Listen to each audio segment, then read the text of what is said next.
Hi നമസ്കാരം. ഞാൻ Dileesh agri blog. ഞാൻ ഇന്ന് വന്നിട്ടുണ്ട് NSSൻ്റെ ക്യാമ്പിൻ്റെ ഭാഗമായിട്ട് കുട്ടികളിൽ കൃഷിപാഠം പഠിക്കാൻ വേണ്ടിയിട്ട് പരപ്പാട് ഹെർബൽ ഒരുക്കിയ ഒരു പരിപാടിയിലേക്ക് വരാൻ സംഘടിച്ച് ഞാൻ അധികം സന്തോഷം പ്രകടിപ്പിക്കുന്നു. എൻ്റെ ചാനൽ ഇഷ്ടപ്പെട്ട് സബ്സ്ക്രൈബ് ചെയ്യുക, ലൈക്ക് ചെയ്യണം, കമൻറ്റ് ചെയ്യണം.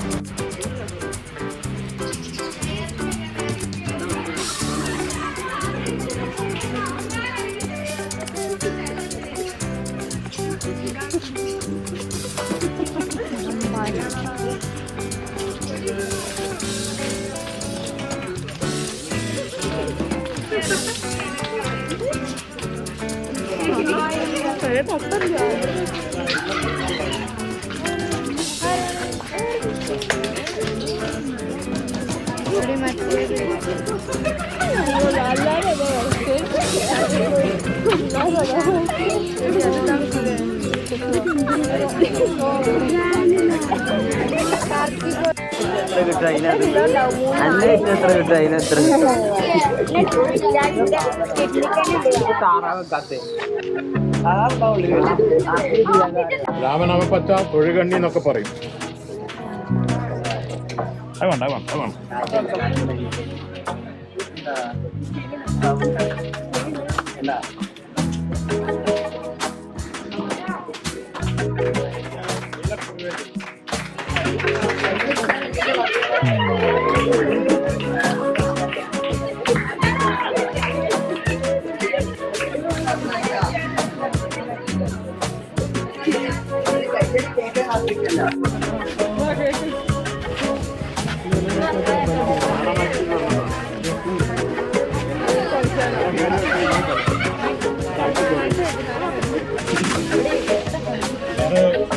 മനോരഞ്ജിതം എന്ന് പറഞ്ഞ സാധനമാണ്.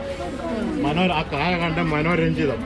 അതിന്റെ പൂവ് നിങ്ങളുടെ സ്വഭാവത്തിനനുസരിച്ച് സ്മെല്ലായിരിക്കും കിട്ടുക. ചിലർ പറയും നല്ല മണം എന്ന് പറയും, മാറിയിട്ട് വയ്യാന്ന് പറയും. അപ്പൊ ആളെ സ്വഭാവം മനസ്സിലാക്കാൻ പറ്റും. ഇത് കണ്ടാൽ നോക്കി, ഇത് പിക്ചർ പ്ലാന്റ് നെപ്പന്തസ്, ഇല പിടിച്ച് ജീവിക്കുന്ന ചെടി. അതിന്റെ ഇവരൊരു പാത്രം ഉണ്ടാവും, അത് തുറന്നു വെച്ചിരിക്കുകയാണ്. അതിപ്പോൾ അടുത്തൊരു സ്കൂളിൽ വെച്ച് കുട്ടികൾ വന്നു, UP സ്കൂളിൽ. അതുപോലെ മുഴുവൻ പുറത്തുണ്ട്.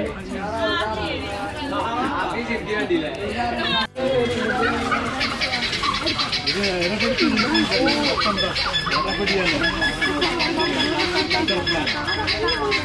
അപ്പുറം കൂട്ടുന്നുണ്ടെന്നുള്ളത് തൊട്ട പനിക്കുന്ന ചെടി. ഒരു തട്ടിൽ നിന്ന് ഒരാഴ്ച പനിക്കും.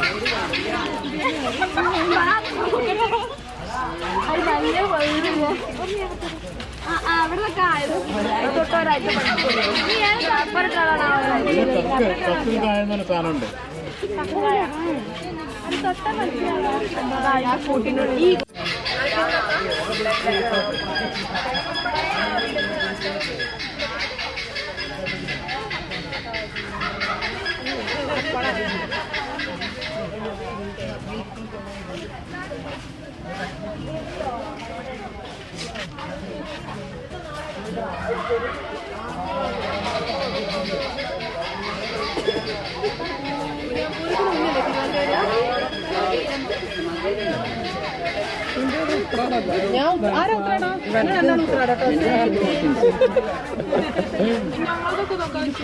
നോക്കിക്കോ, അങ്ങനെ നോക്കി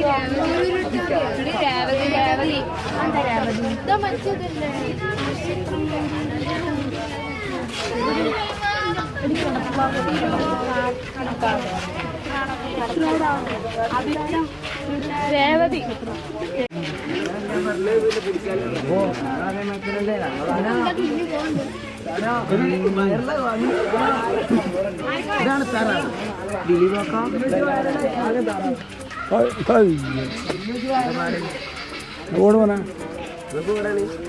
അല്ലല്ല,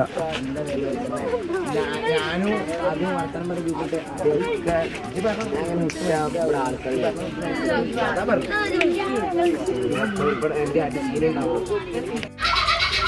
ബയോ കമ്പോസ്റ്റ്.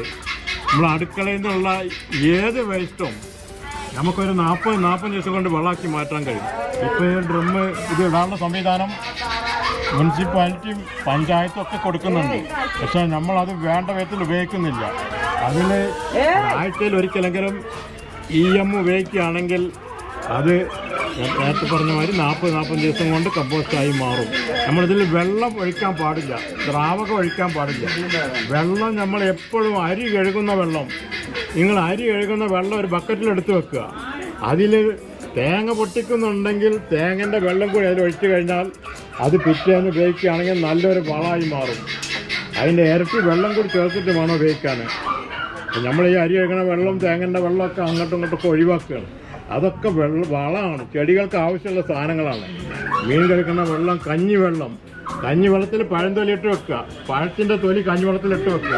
പിറ്റേന്ന് 2 ദിവസം കഴിഞ്ഞിട്ട് ഉപയോഗിക്കുകയാണെങ്കിൽ 3-4 ഇരട്ടി വെള്ളം ചേർത്ത് ഉപയോഗിക്കാം. നമുക്ക് നല്ല വളമാണ്.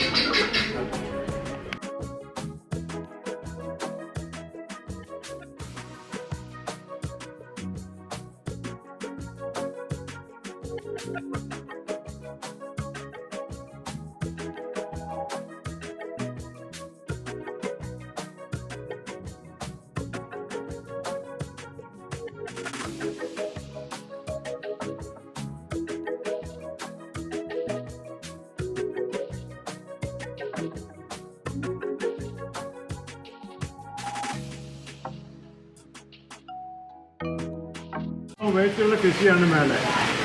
അവിടെ മുകളിൽ മണ്ണ്, മരുന്ന്, വളം ഒന്നും ഉപയോഗിക്കില്ല. ഈ മീനിന്റെ വെള്ളം അവിടെയൊക്കെ കയറി ഒഴുകി തീക്കന്നെ വരികയാണ്. മേലെ അപ്പുറത്തൂടെ പോകണം. കുറച്ച് ആൾക്കാർക്ക് തിലോപ്പിയ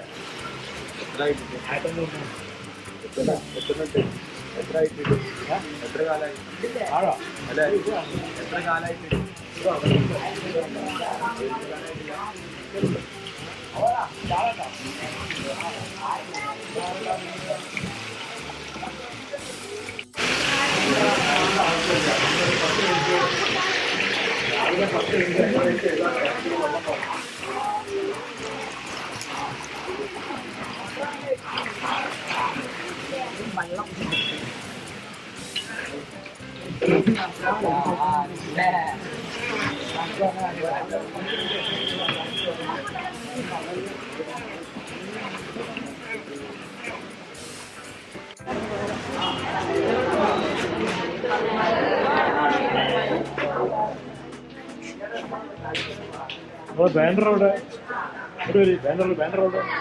ഞങ്ങൾ പരപ്പനങ്ങാടി BM സ്കൂളിൽ നിന്നാണ് വരുന്നത്. BM സ്കൂളിലെ NSS വോളണ്ടിയേഴ്സാണ് ഇവരെല്ലാവരും. ഞങ്ങൾ 50 സ്റ്റുഡൻസ് ആണുള്ളത്.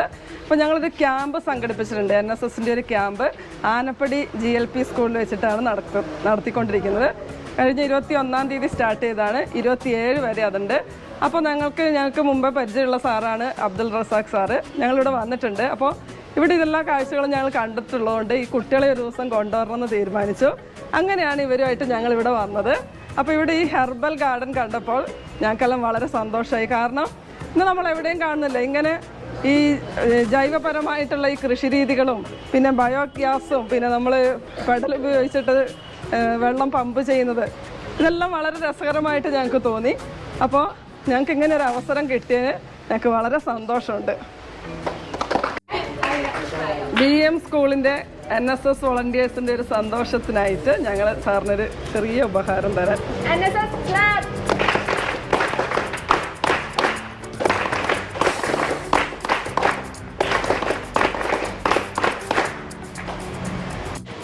ദിവസത്തെ ക്യാമ്പിൻ്റെ അവസാനത്തെ ഘട്ടത്തിലാണ്. അപ്പോൾ ഞങ്ങൾക്ക് 6 ദിവസമായിട്ട് ക്ലാസ്സുകൾ നിരന്തരമായിട്ട് ടൈറ്റ് ഷെഡ്യൂളായിട്ട് നടന്നുകൊണ്ടിരിക്കുക.